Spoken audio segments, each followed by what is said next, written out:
Bonjour à tous, on se retrouve pour un test de la RTX 5070 Ti de Nvidia, ou 5070 si vous préférez. C'est la première RTX 5000 à passer sous la barre des 1000 €. Du coup, la question qu'on peut se poser, c'est est-ce que les performances sont bonnes pour ce prix-là? Ou est-ce qu'elle a du mal à se différencier par rapport à la 4070 Ti Super qu'elle est censée remplacer? Alors mon test est un petit peu en retard par rapport aux autres tests, mais ça me permet de voir la situation au niveau stock et prix. Et ce n'est vraiment pas bon comme la plupart des autres RTX 5000, malheureusement. Donc, tenez compte que dans cette vidéo, je parle du prix qui est normalement indiqué. Mais si vous regardez à peu près partout, ce prix n'est pas respecté, vous n'arriverez pas à l'acheter. Mais on va essayer de tenir compte que si peut-être dans le futur, les stocks arrivent, vous pourrez la trouver à ce prix-là et on va parler selon ce prix-là. Mais je rappellerai de temps en temps quand même que oui, les prix ne sont pas respectés et qu'il n'y a pas de stock. Aussi, petite nouveauté, j'ai commencé à introduire des tests de production. Donc dans des programmes professionnels, on a un petit peu de Resolve, de Viré, et autres benchmarks comme ça. Donc ça devrait être plutôt intéressant pour ceux qui justement font un petit peu de travail professionnel avec leur carte graphique.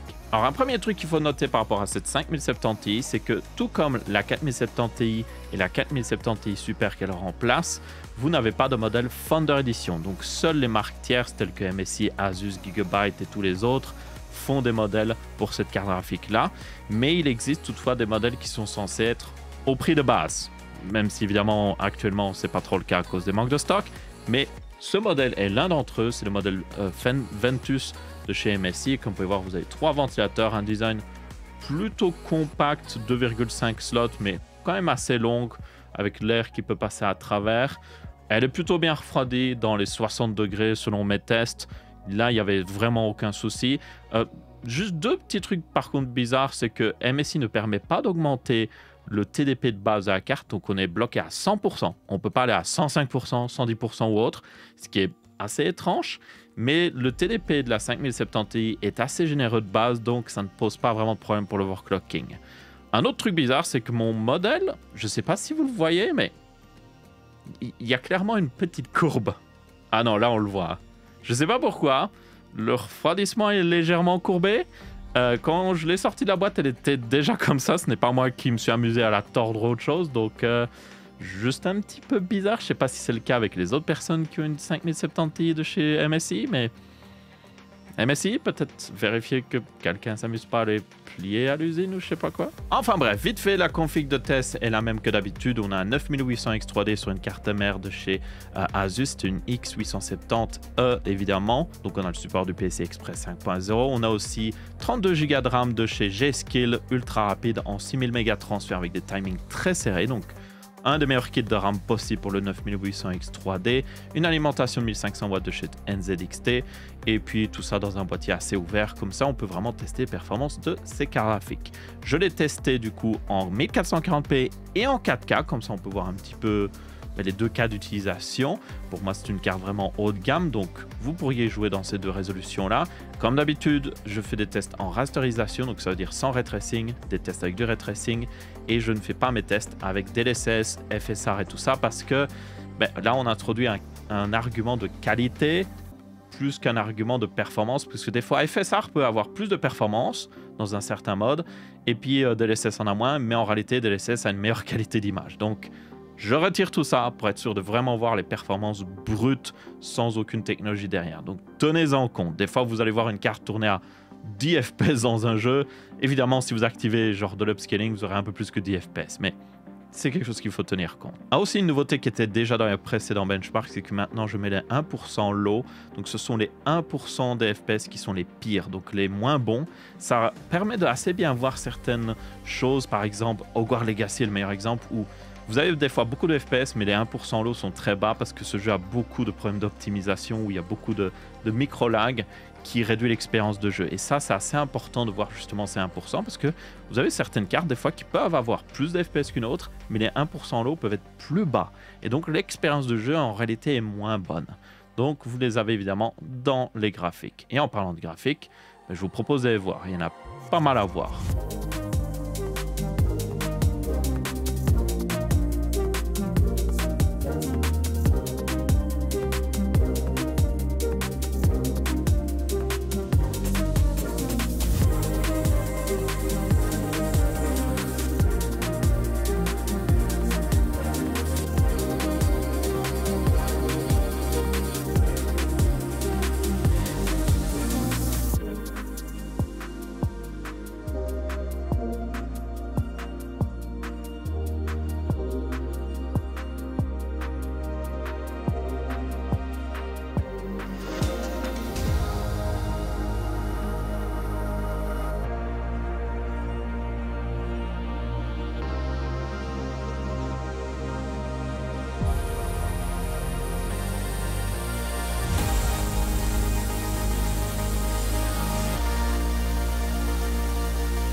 Donc, comme vous pouvez voir, cette 5070 Ti ne révolutionne pas vraiment les choses. Tout comme la RTX 5080, elle fait un petit peu mieux que la carte qu'elle est censée remplacer. Alors, ça varie un petit peu. En 4K, c'est là où on a la plus grosse différence parce que cette carte se débrouille mieux justement dans cette résolution-là qui est un petit peu plus limitée. Aussi, la GDDR7 doit certainement aider. Alors qu'en 1440p, là, la différence est plus basse. Donc en 4K, comparé à la 4070 Ti Super, qui est la carte qu'elle est censée remplacer, j'avais une différence de 17%. C'est une différence plus haute que d'autres reviewers parce que moi, j'ai une sélection de jeux qui est assez récente. J'essaie d'avoir des jeux qui sont assez modernes, mais aussi, je manque certainement de jeux parce qu'il y a 2 jeux en particulier où les RTX 5000 se débrouillent hyper bien. Vous avez Civilization 7 qui vient de sortir et Cyberpunk qui casse un petit peu les chiffres en quelque sorte, où là les RTX 5000 sont vraiment bien meilleurs que les RTX 4000, alors que les autres jeux, la différence est moins importante. Des fois c'est juste genre 7%, il y a même des jeux où c'est 3%. Donc tenez en compte, ça dépend énormément des jeux. N'hésitez pas à aller voir d'autres reviewers qui testent des sélections de jeux différentes, peut-être des jeux aussi que vous jouez, comme ça vous pouvez voir ce que ça donne dans des jeux que vous aimez en particulier.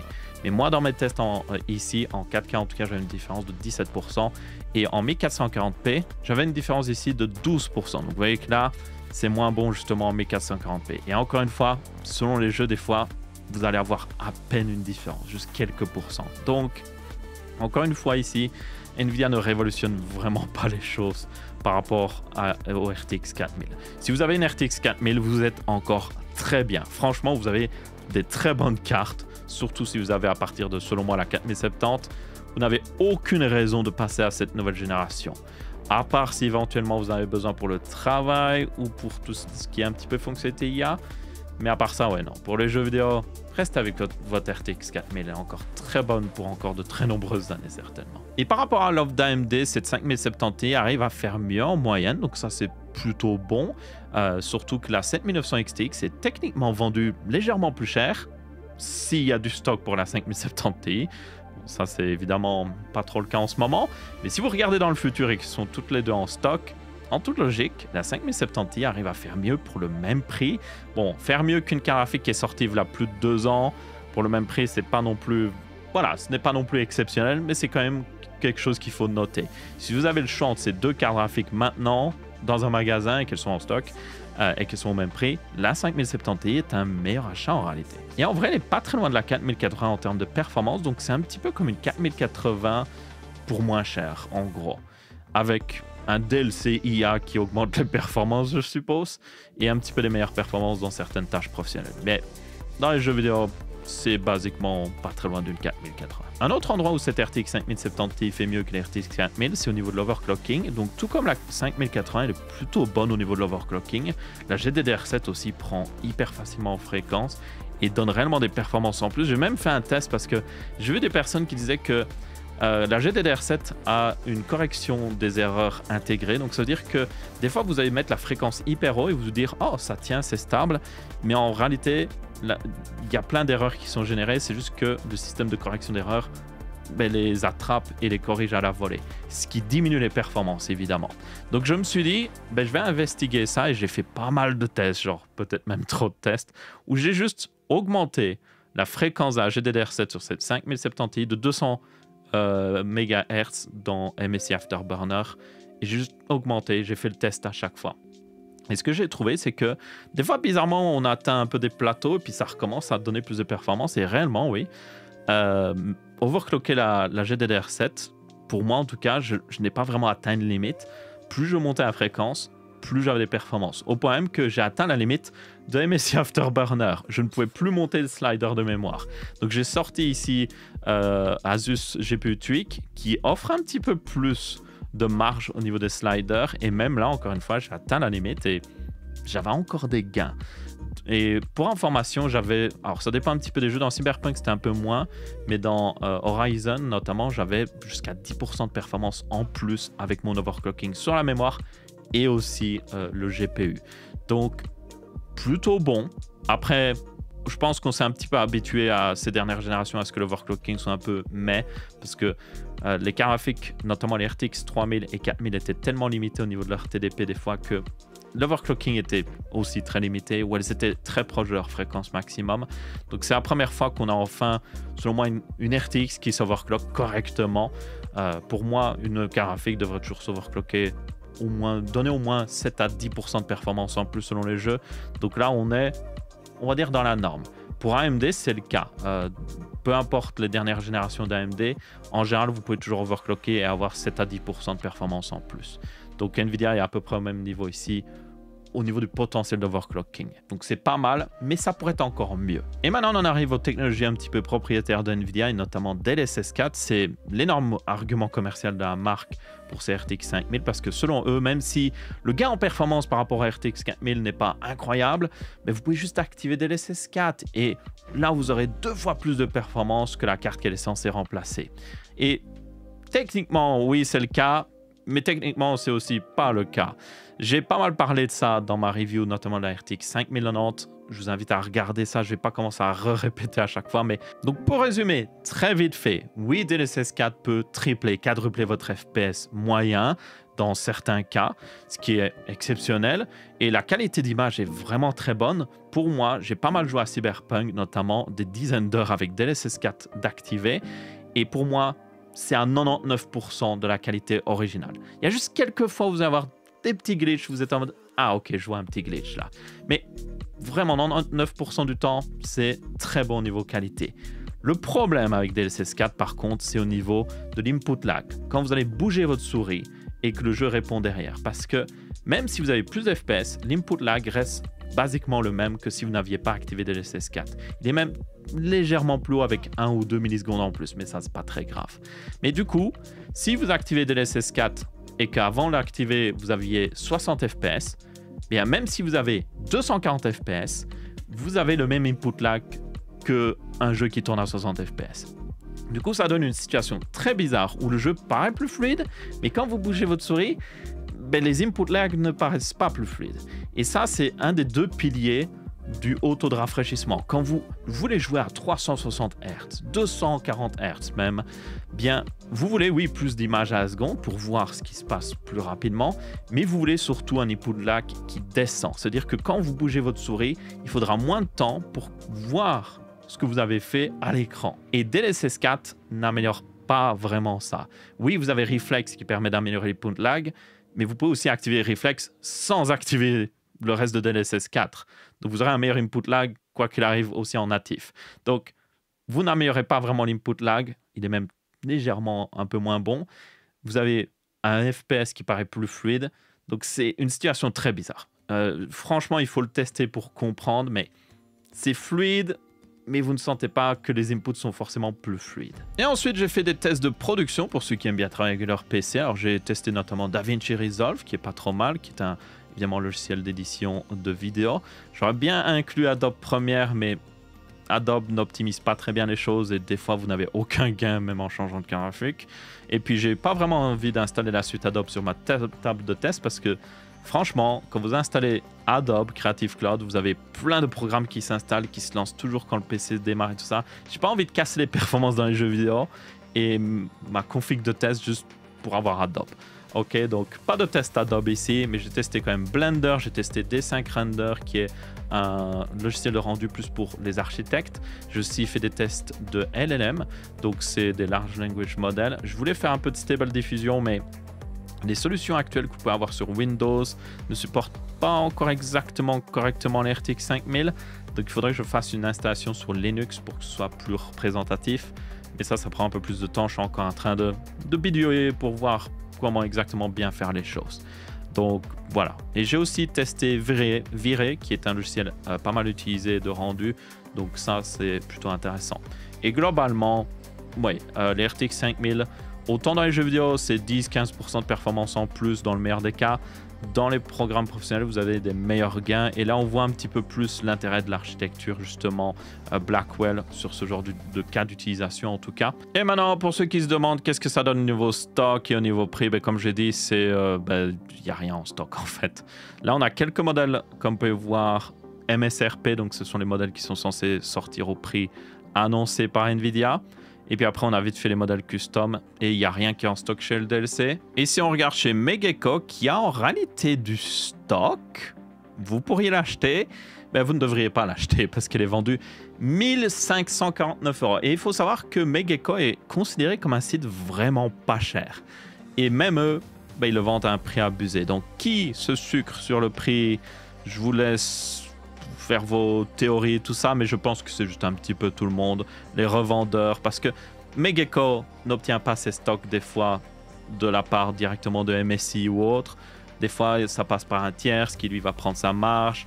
Peut-être qu'MSI, comme ils ont très peu de stock, vendent plus cher aussi, je ne sais pas trop, je ne fais pas d'accusation.